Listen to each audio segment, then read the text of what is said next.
আসসালামু আলাইকুম, আমন্ত্রণ জানাচ্ছি খাদিজা'স কিচেন ওয়ার্ল্ডে। আজকে তৈরি করে দেখাবো কাতলা মাছের ভুনা। যারা নতুন রাঁধুনি আছেন তার রেসিপিটা প্রথম থেকে শেষ পর্যন্ত দেখে নেবেন, সেটাই আশা করছি। আমি যে মাছটা নিয়েছি সেই মাছটা বেশ বড় ছিল, সেখান থেকে আমি 4 পিস মাছ নিয়েছি। আর এটার মধ্যে এখন আমি হলুদ, মরিচ এবং লবণ দিয়ে মাখিয়ে তারপর তেলের মধ্যে ভেজে নেব। আর মাছটাকে আমি হালকা করে ভেজে নেব। আর যারা কখনোই এই কাতলা মাছের ভুনাটা তৈরি করেনি তারা একবার হলেও ট্রাই করে দেখবেন, অবশ্যই ভালো লাগবে। আমি সেরকম করেই রেসিপিটা দেখানোর চেষ্টা করছি। আর একদম সহজ কিছু উপকরণ দিয়ে এই ভুনাটা তৈরি করে নেব। মাছটা মাখানো হয়ে গেলে আমি ফ্রাই প্যানে পরিমাণ মতো তেল দিয়ে দিয়েছি, আর এখন মাছগুলো দিয়ে দিচ্ছি।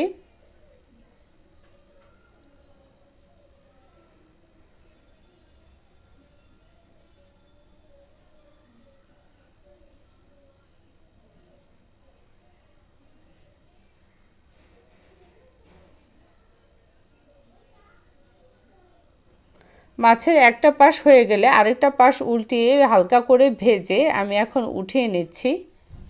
আর এই একই তেলের মধ্যে আমি দিয়ে দিচ্ছি 1 কাপ পরিমাণ পেঁয়াজ কুচি।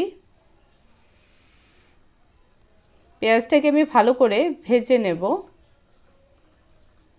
এই রান্নাটা কিন্তু খুব কম সময়ের মধ্যেই তৈরি হয়ে যায়, আর ঘরে থাকা কিছু উপকরণ দিয়েই কিন্তু বেশ ভালোভাবে এই রান্নাটা হয়ে যায়।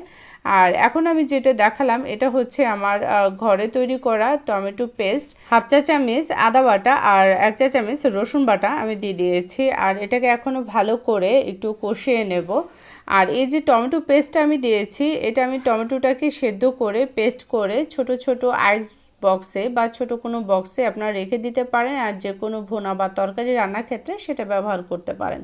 1/2 চা চামচ হলুদের গুঁড়া আর 1/2 চা চামচ মরিচের গুঁড়া দিয়ে দিয়েছি। আর এটাকে এখন আমি ভালো করে কষিয়ে নেব। ধনিয়া গুঁড়া দিয়ে দিয়েছি এখানে 1/2 চা চামচ, জিরা গুঁড়া দিয়ে দিয়েছি 1/2 চা চামচ। মশলাটাকে ভালো করে কষিয়ে নিতে হবে। আর এই মাছ ভুনার ক্ষেত্রে আপনি যদি মশলাটাকে ভালো করে কষিয়ে নেন, এতে করে মাছ ভুনার টেস্টটা কিন্তু অনেক গুণে বেড়ে যায়। তাই মশলাটাকে কাঁচা না রেখে একটু ভালো করে কষিয়ে রান্না করার চেষ্টা করবেন। লবণ দিয়ে দিচ্ছি পরিমাণ মতো। এখন আমি এটাকে আবারও নেড়েচেড়ে নিচ্ছি। আপনারা চাইলে এই ক্ষেত্রে একটু পানি দিয়ে তারপর কষিয়ে নিতে পারেন। আমি এখানে সামান্য পরিমাণ পানি দিয়ে তারপর মশলাটাকে কষিয়ে নিচ্ছি। একটা পর্যায়ে যখন দেখবেন এই মশলাটার উপরে তেলটা চলে আসছে আর মশলাটাও ভালোভাবে কষানো হয়ে গেছে, তখন আপনি এখানে পরিমাণ মতো পানিটা অ্যাড করে দেবেন। মানে ঝোলের জন্য যে পানিটা, সেই পানিটার কথা বলছি, সেটা অ্যাড করে দেবেন। এই ঝোলটাকে ভালো করে জাল করে নিতে হবে। একটা পর্যায়ে যখন দেখবেন এটা জাল করা হয়ে গেছে, তখন এটার ভিতরে মাছটা দিয়ে দিতে হবে।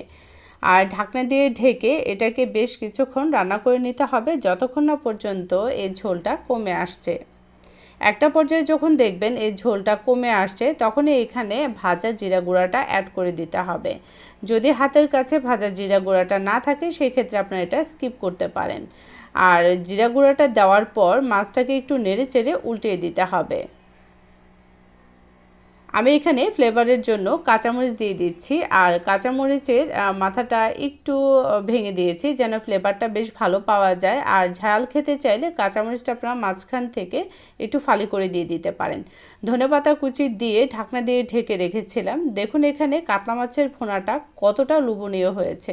যারা নতুন রাঁধুনি আছেন এবং কাতলা মাছটা খুব বেশি পছন্দ করেন, তারা অবশ্যই রেসিপিটা ট্রাই করবেন এবং আমাকে কমেন্ট করে জানাবেন আজকের রেসিপিটা কেমন হয়েছে। রেসিপিটা ভালো লাগলে সাবস্ক্রাইব করে আমার পাশেই থাকবেন। আজকে বিদায় নিচ্ছি, কিন্তু বিদায় নিচ্ছি না। পরবর্তীতে দেখা হবে নতুন কোনো রেসিপি নিয়ে। আল্লাহ হাফেজ।